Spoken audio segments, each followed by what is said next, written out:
Hello, we got a new topic for Online Gaming. This one comes from Kevin Vo. He says, what's your take on Sony possibly buying more game studios, and if so, what game studios do you see them buying?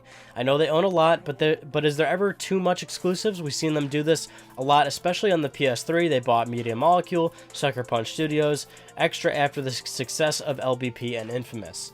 Kevin, that's a good idea. That's a good thing to talk about because we know that that is kind of Sony's whole business strategy. That's what they've been known for in recent years, is the fact that they own a lot of developers. They're the #1 hardware manufacturer with the most developers. I believe right now they own up to 15 developers right now. That's also including their recent studio that they opened in the UK for PlayStation VR development.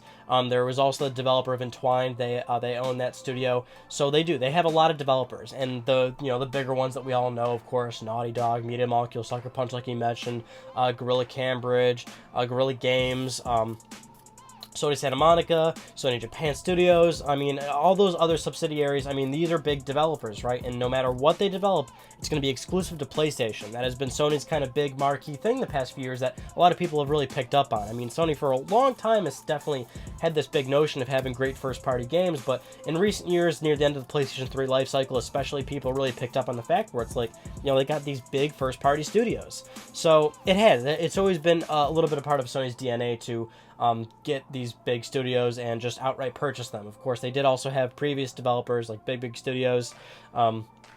Sony Liverpool, of course, Zipper Interactive. Now these studios have, of course, Sony's closed these down, but you get the point, right? They've had developers, and you have a talented team that are only going to be making games for PlayStation. So are they going to be doing it more in the future?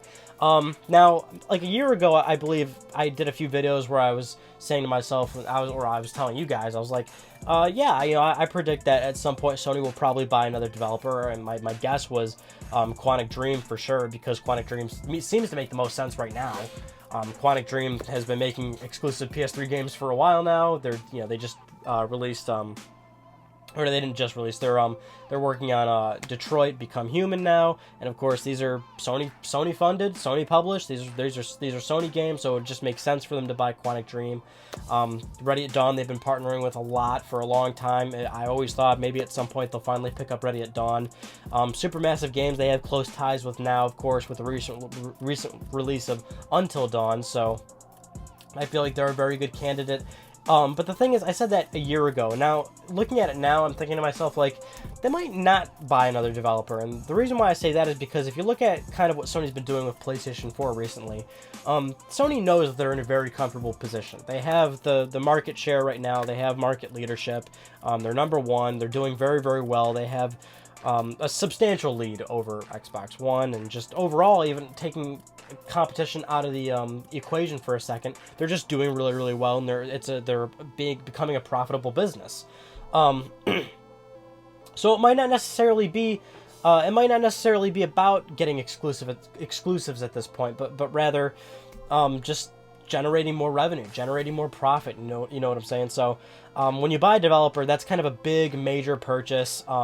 It's not to be taken lightly. So when Sony does something like that, there should be good reason to do it. And right now, they really don't need to do something like that. I mean, the thing is, especially with PlayStation 4 recently, the whole big thing, the thing that they're doing right now is third party. They're doing a lot of third party tie-ins. Recently, they just secured the map rights for Call of Duty, so now Call of Duty maps are first on PlayStation. We got the big time with Star Wars Battlefront. They got marketing rights to that.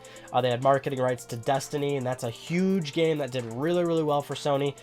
These are big third-party games, and I think that's kind of the direction Sony wants to go in, because these third-party games sell very, very well. They're third-party games, so Sony wants to have very good ties and close relations with those big developers, especially since they didn't have these ties back with the PlayStation 3. Sony was fighting a whole uphill battle for the longest time with PlayStation 3, and third-party developers, big publishers, they of course worked with Sony because they were a hardware manufacturer, but you gotta figure, and we know this for a fact, that a lot of developers, just I don't want to say dislike, but I guess dislike, for lack of a better word, dislike the PlayStation 3 because it was so difficult to develop for.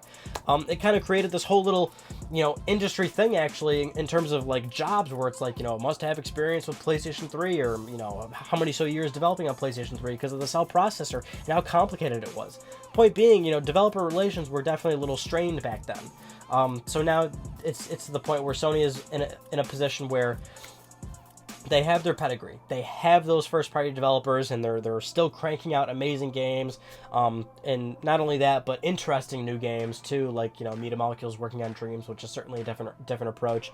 Until Dawn was certainly an out there sort of idea that Sony was totally behind. And of course, even the smaller scale games that Sony always likes to pump out, like Rain and I don't know, something else that I can't think of off the top of my head. But they still do all that. But I think now they're in a place where they really want to focus on their third-party relations, and they're just doing an absolutely phenomenal job right now. So I think they want to stick. I think for now going forward, they might want to stick with that instead of outright purchasing another developer when they certainly don't need to, and especially they don't need to because they're doing second-party exclusives most of the time. I mean, if they're not outright buying Ready at Dawn or Supermassive Games or Quantic Dream, they're just second-party, like, they're just funding their games for them, and they still have exclusive rights to those games anyway. So, it's kind of a win-win scenario, really, because Sony doesn't have to pull out a big chunk of change to buy this developer. And we don't even know if these developers, maybe they don't want to be bought. Maybe they're happy in the position that they're in right now, being funded and supported by Sony. But I think that's kind of that's kind of what I think what they're doing right now. Now, if Sony does, like, just out of nowhere buy a new developer, that's still not necessarily surprising. I mean, at this point, I'm not really expecting it, but even if they did do it, not surprising, because we all know Sony's been doing that for the longest time. It's not something I'm anticipating at this point. At this point, I think they're in a better position to focus on their third party.